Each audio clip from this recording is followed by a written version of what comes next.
Berikut akan kami sajikan prediksi soal asesmen kompetensi guru dan tenaga kependidikan bidang bimbingan konseling. Semoga soal-soal berikut dapat membantu Anda dalam menghadapi ujian kompetensi guru dan tenaga kependidikan. 1. Orientasi bimbingan dan konseling adalah: A. Pencapaian tugas perkembangan secara optimal. B. Pencapaian prestasi secara optimal. C. Penanganan anak-anak bermasalah. D. Meminimalisasi kenakalan remaja. Jawabannya adalah A. Pencapaian tugas perkembangan secara optimal. 2. Tujuan penyusunan program bimbingan dan konseling adalah: A. Sebagai pedoman penyusunan program sekolah. B. Sebagai pedoman bagi konselor dalam pelaksanaan pelayanan bimbingan dan konseling. C. Sebagai rujukan kepala sekolah dalam menyusun anggaran. D. Sebagai pedoman kepala sekolah dalam pelaksanaan pelayanan bimbingan dan konseling. Jawabannya adalah D. Sebagai pedoman kepala sekolah dalam pelaksanaan pelayanan bimbingan dan konseling. 3. Manfaat dari penyusunan program adalah: A. Memungkinkan guru pembimbing untuk menghemat tenaga dalam pelaksanaan pelayanan bimbingan dan konseling. B. Memungkinkan sebagai rujukan bagi peserta didik untuk memilih layanan yang diinginkan. C. Memungkinkan guru pembimbing untuk menghemat waktu, usaha, biaya, dengan menghindarkan kesalahan-kesalahan yang mungkin terjadi, dan usaha coba-coba yang menguntungkan. D. Memungkinkan guru pembimbing untuk menghemat waktu, usaha, biaya, dengan menghindarkan kesalahan-kesalahan yang mungkin terjadi, dan usaha coba-coba yang tidak menguntungkan. Jawabannya adalah D. Memungkinkan guru pembimbing untuk menghemat waktu, usaha, biaya, dengan menghindarkan kesalahan-kesalahan yang mungkin terjadi, dan usaha coba-coba yang tidak menguntungkan. 4. Jenis-jenis program bimbingan dan konseling adalah: A. Program bimbingan sosial. B. Program semester. C. Program bimbingan karir. D. Program bimbingan belajar. Jawabannya adalah B. Program semester. 5. Ciri-ciri program bimbingan dan konseling yang baik diantaranya adalah: A. Program bimbingan dan konseling itu hendaknya dikembangkan secara bertahap dengan melibatkan semua unsur atau staf sekolah dalam perencanaannya: guru, wali kelas, kepala sekolah, wakil kepala sekolah, dan staf sekolah lainnya. B. Program bimbingan dan konseling itu hendaknya memiliki tujuan yang ideal dan realitas dalam perencanaannya. C. Program bimbingan dan konseling itu hendaknya mencerminkan komunikasi yang kontinu antara semua unsur atau staf sekolah yang bersangkutan. D. Program bimbingan dan konseling dikembangkan mengikuti program sekolah yang telah disusun. Jawabannya adalah D. Program bimbingan dan konseling dikembangkan mengikuti program sekolah yang telah disusun. 6.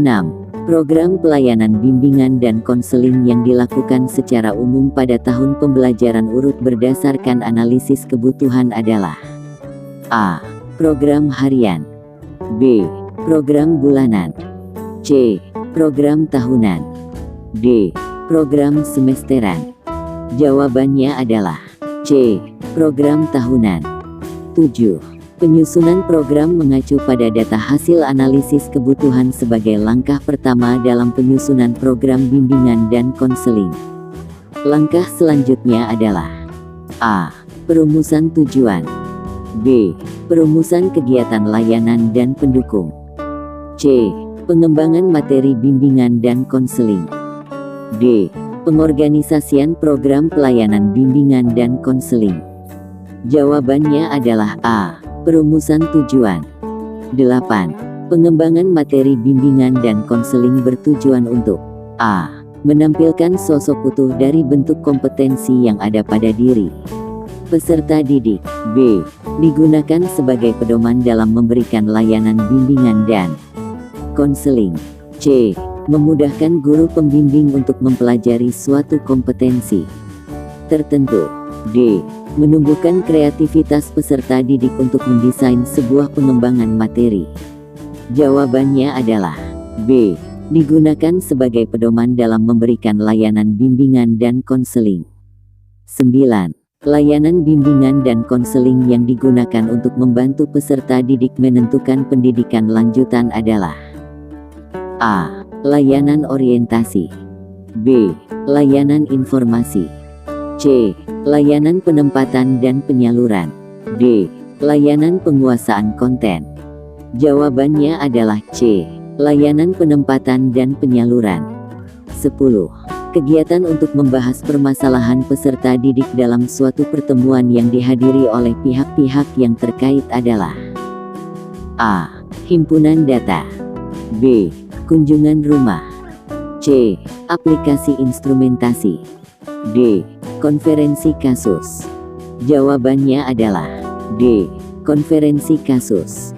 11. Tahapan penilaian dalam pelayanan bimbingan dan konseling kecuali A. Laisek, B. Laijapang, C. Laisem, D. Laijapen. Jawabannya adalah C. Laisem. 12. Fasilitas atau sarana yang diharapkan tersedia di sekolah ialah A. Ruangan tempat bimbingan yang khusus dan teratur, B. Ruangan tempat bimbingan di dalam ruang guru, C. Ruangan tempat bimbingan dengan peralatan lengkap dan nyaman, D. Ruangan tidur yang nyaman dan teratur. Jawabannya adalah A. Ruangan tempat bimbingan yang khusus dan teratur.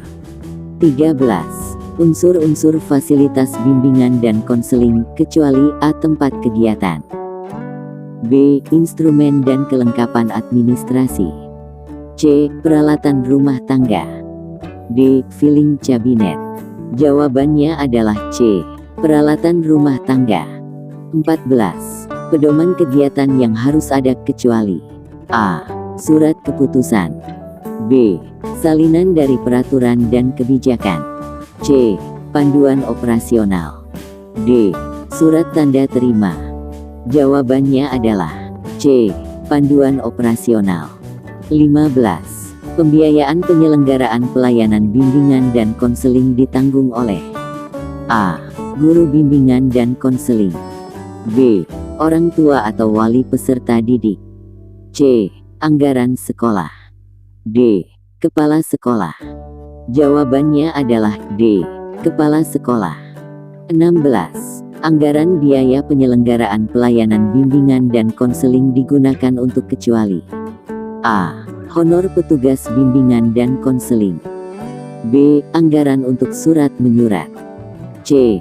Transportasi, D. Penataran dan pembelian alat-alat dan sebagainya.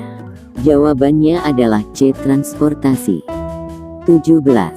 Format layanan orientasi yang ditempuh apabila peserta layanan melakukan kegiatan keluar kelas atau ruangan dalam rangka mengakses objek-objek tertentu yang menjadi isi layanan. A. Format lapangan, B. Format klasikal, C. Format kelompok, D. Format individual. Jawabannya adalah A. Format lapangan. 18. Mengorganisasikan kegiatan layanan bagian dari operasionalisasi layanan orientasi. A. Perencanaan, B.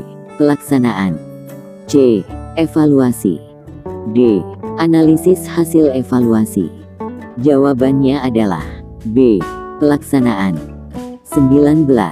Melibatkan diri secara langsung dalam suasana dan kegiatan, mencoba, mengalami sendiri, itu bagian dari teknik. A. Penyajian, B. Pengamatan, C. Partisipasi, D. Studi dokumentasi. Jawabannya adalah C. Partisipasi. 20. Identifikasi kebutuhan akan informasi bagi peserta layanan bagian dari A. Pendekatan dan teknik, B. Perencanaan, C. Pelaksanaan, D. Analisis. Jawabannya adalah B. Perencanaan. 21. Mengorganisasikan kegiatan layanan bagian dari A. Pelaksanaan, B. Evaluasi. C. Tindak lanjut. D. Pelaporan. Jawabannya adalah A. Pelaksanaan. 22. Mengolah hasil aplikasi instrumen bagian dari kegiatan layanan informasi. A. Mengorganisasikan kegiatan layanan. B. Pelaksanaan. C. Evaluasi. D. Analisis hasil evaluasi. Jawabannya adalah C. Evaluasi. 23. Mengkaji potensi dan kondisi diri subjek layanan, bagian dari A. Pendekatan dalam pelayanan penempatan dan penyaluran. B. Layanan awal dalam pelayanan penempatan dan penyaluran. C. Teknik pelayanan penempatan dan penyaluran. D. Bentuk awal pelayanan penempatan dan penyaluran. Jawabannya adalah A. Pendekatan dalam pelayanan penempatan dan penyaluran. 24. Untuk mengkaji potensi dan kondisi diri subjek layanan dapat dilakukan A. Penempatan peserta didik dalam kelompok kegiatan bakat, minat khusus atau ekstrakurikuler. B. Studi dokumentasi terhadap hasil-hasil aplikasi instrumentasi dan himpunan data. C. Memperkaya bahan kajian terhadap potensi dan kondisi diri subjek beserta lingkungannya. D. Identifikasi kondisi yang menunjukkan adanya permasalahan pada diri subjek tertentu. Jawabannya adalah B. Studi dokumentasi terhadap hasil-hasil aplikasi instrumentasi dan himpunan data. 25. Melakukan pengkajian terhadap berbagai kondisi yang terkait dengan permasalahan subjek layanan, sesuai dengan prosedur dan langkah-langkah yang ditetapkan, bagi operasionalisasi layanan. A. Perencanaan. B. Pelaksanaan. C. Evaluasi. D. Analisis hasil evaluasi. Jawabannya adalah B. Pelaksanaan. 26. Merespon dengan tepat dan positif dalam pelaksanaan konseling. A. Penstrukturan. B. Teknik. C. Pentahapan. D. Penilaian. Jawabannya adalah A. Penstrukturan. Terima kasih telah menyaksikan video prediksi soal asesmen kompetensi guru dan tenaga kependidikan. Semoga bermanfaat dan barokah. Amin.